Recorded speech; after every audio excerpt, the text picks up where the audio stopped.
Ziro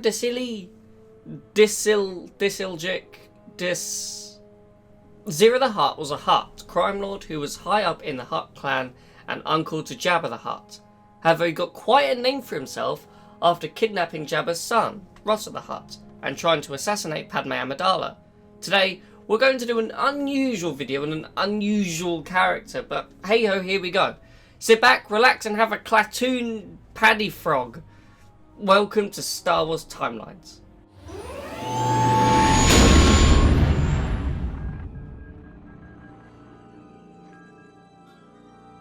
Ziro the Hutt was born on the planet Nal Hutta and raised by his mother.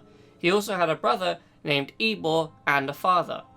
He got into a relationship with Sai Snootles, one of Jabba's dancers, but eventually he called it off. He moved to the planet Coruscant, the capital of the Republic, where he ran a nightclub called Ziro's Palace, located in the Federal District. He eventually had a son called Hero. At the start of the Clone Wars, Count Dooku kidnapped Jabba's son Rotta with the help of Ziro, and then framed the Republic for the kidnapping, in the hopes that the Hutts would turn on the Republic to aid the Separatist cause.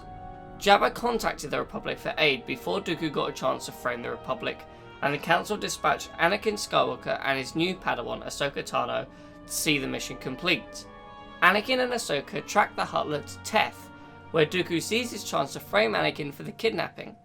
Jabba then turned on the Jedi and requested Dooku to specifically kill Skywalker. Around this time, Senator Amidala travelled to Ziro's nightclub in order to request Ziro's help in trying to prove the Republic's innocence. Ziro became anxious when he learned the Jedi had reclaimed Rotta. If Rotta was returned to Jabba, his role in the kidnapping might be exposed. Ziro contacted Dooku, informing him of Amidala's investigation. Dooku assured Ziro that Dooku's agent Ventress would eliminate the Huttler before the Jedi returned it to Jabba. Knowing Jabba would execute the Jedi responsible for killing his son, Dooku assured Ziro that he would become master of all the Hutt clans when the Jedi would bring Jabba to justice for killing Anakin. Ziro was then ordered by Dooku to eliminate Amidala if she continued investigating. However, Ziro was unaware that Padme was still listening on all of this. She attempted to warn the Republic, but was captured by IG-86 droids. Ziro had Padme placed in his prison, but then learned that Amidala had contacted her protocol droid, C-3PO, for help. Thus, he decided to execute Amidala so she could never reveal the information. But before he could, Ziro and his droids were attacked by Commander Fox and his detachment of the Coruscant Guard that 3PO had called. Ziro was held at gunpoint by Amidala, and he tried to plead his innocence but to no avail. Ziro contacted Jabba on Tatooine, and Padme informed Jabba that Ziro was behind Rotta's kidnapping, as well as Dooku. Ziro then went on to confess that Dooku had in fact helped with the kidnapping as well. Jabba vowed that Ziro and Dooku would be severely punished. Anakin and Ahsoka were then able to safely deliver Rotta back to Jabba, and the agreement between the Hutts and the Republic continued. Ziro was then taken and arrested in the Judiciary Central Detention Center on Coruscant. He wanted to take revenge on Amidala and fully blamed her for his incarceration. Ziro hired bounty hunter Aurra Sing to kill her. However, at this time, Ahsoka began to receive visions of Padme's death, who at the time was about to travel to Alderaan for a peace summit. Ahsoka travelled with her to try and keep her safe. Despite this, during the summit, Padme was shot by Aurra Sing but not killed. Ahsoka then stayed with her, waiting for Aurra to try again. Soon after she did, but Ahsoka and Padme were able to defeat her. Ahsoka then began to try to use the Force to find out who actually was behind the hiring of her. With the help of Padme, they were able to pin the clues together and work out it was actually Ziro that did hire her. Ziro spoke with Anakin and Ahsoka tricked Ziro into confessing that he had hired Aurra Sing, leading to his sentence being increased. But soon after, the Hutt Council learned that Ziro had evidence of the Council's records that could lead them to being shut down by the Republic. The location of this evidence, however, was unknown, so the Hutts hired Cad Bane to break Ziro out and return him to Nal Hutta, so they could either kill Ziro or learn the location of the datapad that held the evidence. Bane put together a team, including Aurra Sing, Shahan Alama, IG-86 droid, Rabino, and 2 commander droids. The first stage of the plan was to secure the Senate building. Together they neutralized the security and took the building over, trapping the senators and Chancellor Palpatine inside. Luckily, Anakin Skywalker was also in the building when Bane took it over. he had been there visiting Senator Amidala, whom he'd actually given his lightsaber to, so he was now a little bit unarmed. Bane then took a group of senators hostage, including Padme Amidala, and contacted the Chancellor saying they wouldn't be harmed as long as he ordered the release of Ziro the Hutt. Anakin attempted to take out the Hunters, but without his lightsaber he was at a major disadvantage, and was eventually captured. Palpatine eventually gave in to the demands and ordered Ziro to be released, where he was picked up by an IG-86 droid. Bane then set up a laser grid so he had leverage while his team and him safely walked out the Senate Tower. Commander Fox attempted to stop him, but he was forced to stand down. Bane then blew up the laser grid, but thankfully Anakin was able to get his lightsaber back and got the senators out of there before the laser grid blew them all up. The Hunters and Ziro were then chased by the Jedi, led by Luminara Unduli throughout Coruscant. They chased them into the portal that led to the underworld. The Jedi began to gain on the Hunters, and Bane knew that they would not be able to defeat the Jedi. Cad Bane began to open fire on nearby ships, and one of the shots hit a transport's engine, which began to fly out of control. The Jedi halted the chase in order to attempt to stop the out-of-control ship from crashing and killing everyone.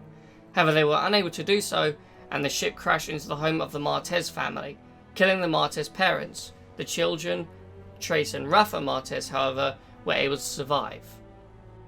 A quick reminder guys, if possible please don't forget to like and subscribe.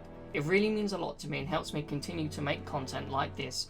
If you also have any ideas for lore videos, or theories, or reviews, or any upcoming comics that you might like me to have a look at, please comment them in the comments down below. I'm always open to any suggestions.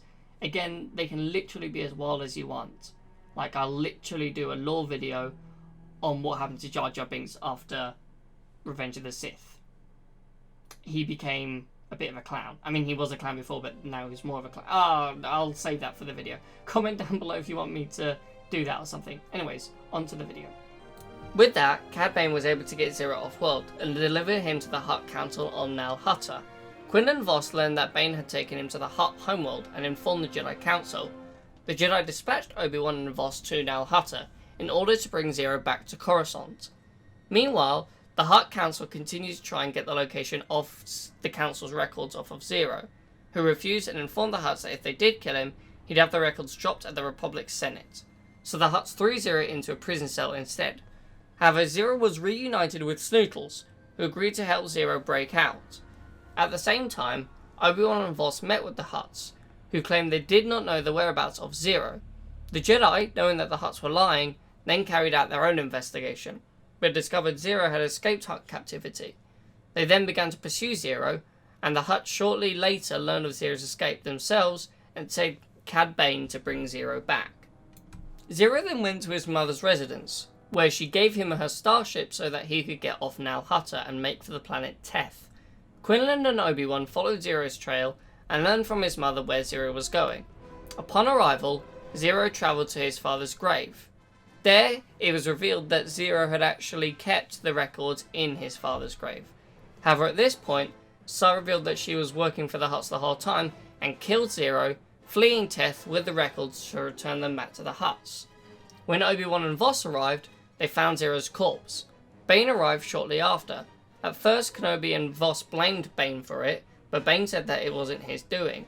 Despite this, Obi-Wan and Vos said they will still bring Bane in for holding the Senate hostage. After a short scrap, Bane escaped, leaving Teth behind. Sai returned the records to the Hutts. Neither Bane or the Jedi ever found out who actually really murdered Ziro. However, with the records handed back to the Hutts and Ziro dead, the case was closed. Sai continued to work for Jabba until Jabba's demise years later. And that was the story of our good friend Ziro the Hutt. I hope you enjoyed this video. If you did, please don't forget to like and subscribe. Comment what video you'd like me to do next as well if you'd like. For now though, thank you for watching and may the Force be with you. However, Ziro was reunited with Snootles, who agreed to help Ziro who agreed to help Ziro break out. At the same time, Obi-Wan and Vos met with the Hutts, who claimed they did not know the whereabouts of Ziro. The Jedi... Jesus. They then began to pursue Ziro. The Hutts...